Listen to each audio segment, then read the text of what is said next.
ఈ కన్యా రాశి వారికి ఈ వారంలో మొత్తం 5 గ్రహాలు అనుకూలంగా ఉన్నాయి. అధికంగా సుఫలితాలను లాభాలను అందుకుంటారు.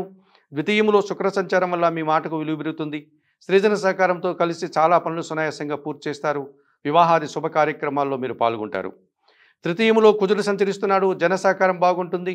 వ్యవసాయ రంగంలో మంచి అభివృద్ధిని సాధిస్తారు. రియల్ ఎస్టేట్ రంగంలో మంచి లాభాలు అందుకుంటారు.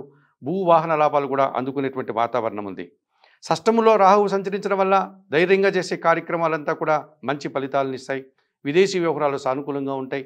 నూతన వ్యక్తుల వల్ల నూతన ఉద్యోగాల వల్ల మీరు లాభాలు అందుకుంటారు.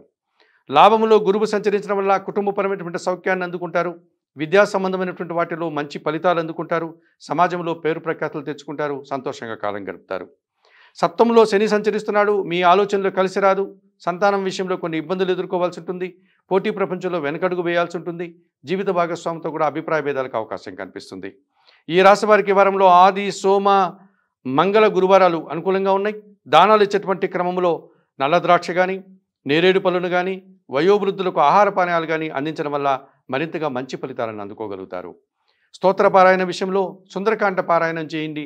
ఆలయ సందర్శన కార్యక్రమంలో భాగంగా ఈ కన్యారాశి వారు ఆంజనేయ స్వామిని సందర్శించి నమస్కరించుకోవడం వల్ల మరింతగా మంచి ఫలితాలను అందుకోగలుగుతారు.